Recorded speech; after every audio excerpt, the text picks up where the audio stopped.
Hello everybody and welcome back to my channel, Life with Patty, and welcome into my kitchen. I've got my fall apron on, and as I promised, we are going to be in this kitchen a lot during the fall season and hopefully the Christmas season as well. So, last week we made a pumpkin dessert, and I love pumpkin. I could make a pumpkin dessert every week, but I decided this week we were going to do something with apples, okay? So this is such a quick, easy, delicious recipe that I want you guys to all try it, okay? So this is called an apple caramel dump cake. Super, super easy. Why don't we have the mixer out here? Why don't we have a mixing bowl? Because we don't need it. It's a dump cake, so everything gets dumped right into this 9x13 pan. So let's get started. All right, first we have our pan here. I'm going to use some non-stick spray and just generously spray the pan so that we don't have any sticking going on. The next thing we're going to put into our pan, the first thing that's going to go in is 2 cans of the apple pie filling, and these cans are the 21 ounces. So there's one, it says 1 pound. So this is a 21 ounce can of apple pie filling, and we are going to put that on the bottom of our pan here. So we're going to dump that all in there.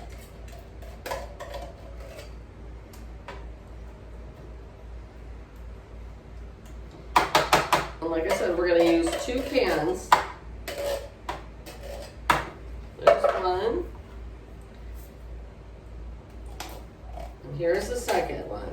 Taylor, get down.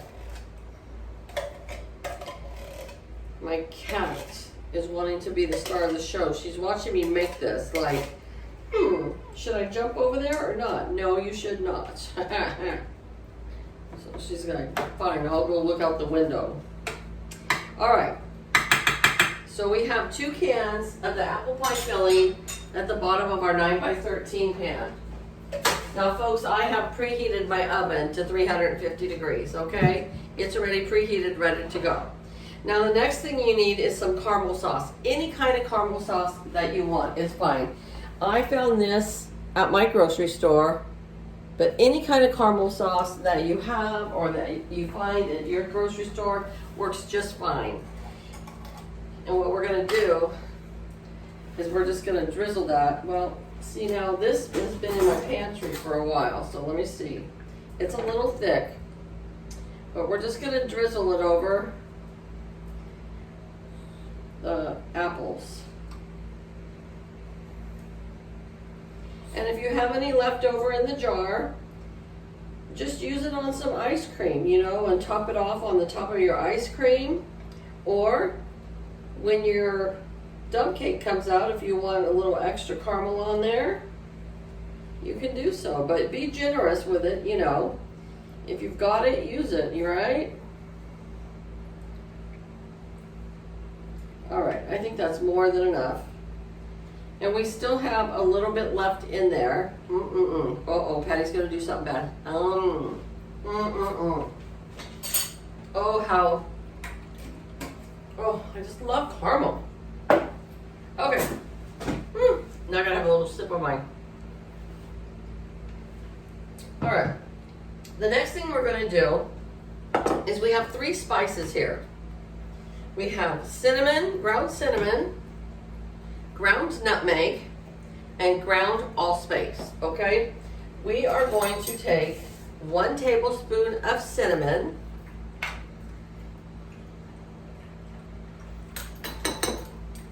just warning you, Buster's drinking water, which means he's gonna cough. Oh my gosh. Then we're gonna take 1 teaspoon of nutmeg. So he goes back for a second one so that he can cough some more for you guys. You know, just so that you know he's here. Because he coughs from his collapsed trach. And the third one is 1/2 teaspoon of ground allspice. Buster, go in the other room. Go. I know I sound like a mean mommy, but You're like a little kid. Him and Taylor both. Your kids grow up and leave, and then you got little fur babies. Okay, a half a teaspoon of ground allspice, okay? So you have those 3 spices there. And we're just gonna take a spoon and mix them up, okay? Because this is gonna give a little more flavor to your dump cake. It smells wonderful. And now we're gonna just use our clean fingers and we're gonna sprinkle this all over the cake, okay?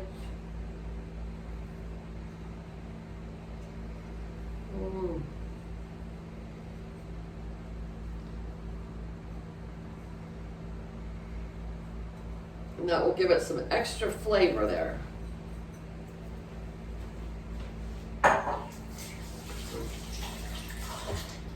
All right. We are now on to the cake mix. So it calls for a butter pecan cake mix. Let me tell you, butter pecan cake mixes are not easy to find. So if your grocery store does not have it, just get the allspice or the spice cake cake mix and you will be fine. Because I had to order this, and after I got it, then I saw another recipe and it just called for the spice cake mix, and I thought, oh, that's what I should have done. All right, so we are going to take and sprinkle the cake mix all over the top of our mixture that we have so far. And you notice that we're not using any eggs in this. It doesn't call for eggs. We don't need eggs. Because this cake is not gonna really rise. It's gonna be more of a crumble. Last week you saw the pumpkin desserts, and I have a pumpkin cake, a pumpkin dump mix also. I just haven't made it with you guys this year. I did make it last year. I made this last year too, but I have a lot of new subscribers, and you know, I'm in the mood for this. Okay, the next thing it calls for is a cup of butter, but they want the butter cold so you can slice it up. So I have it in the refrigerator. I'm gonna go get it and I will be right back.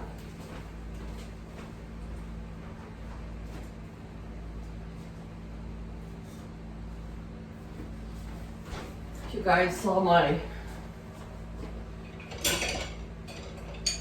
grocery haul last week. I mean, yeah, yesterday. I think I did my grocery haul the day before, and I got my butter for this. I had bought some yellow cake mixes, but we're not using those yet. So it calls for 1 cup of butter, which is 2 cubes.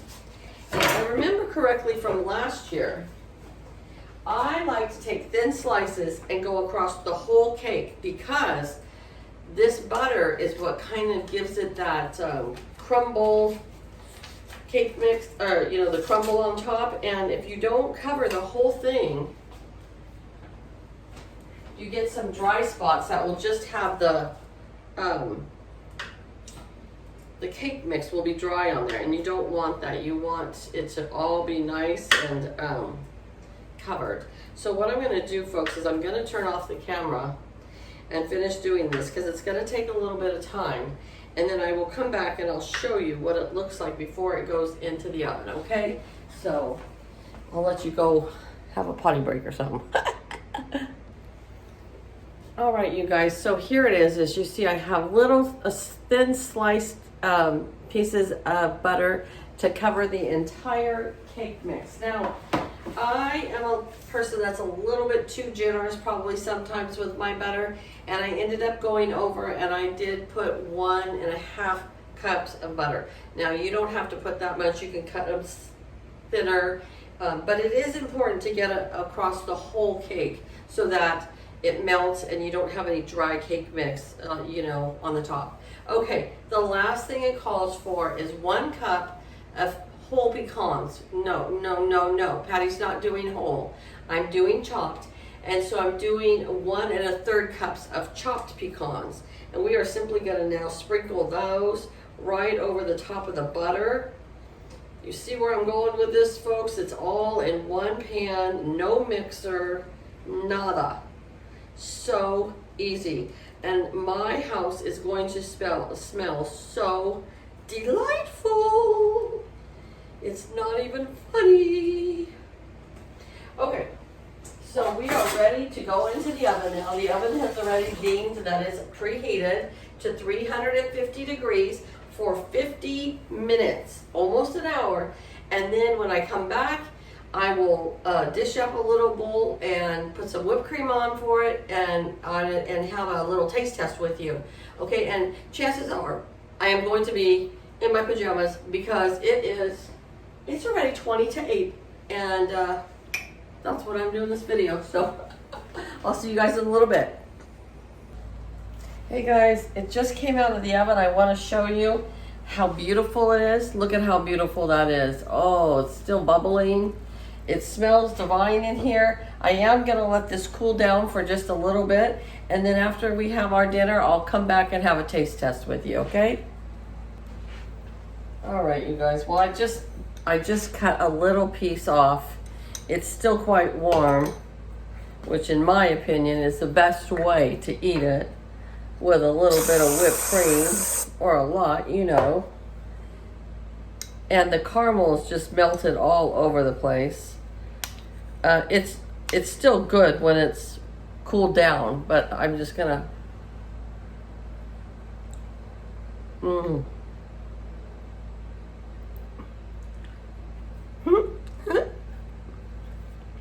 That is delightful, you guys. The caramel, the apples, the pecans, all of it together is a delicious treat. Hope you guys will make this, and I hope you enjoyed this video. And there will be a lot more cooking and baking videos because I love fall. So you guys take care, and I'll see you back here real soon. Bye, guys.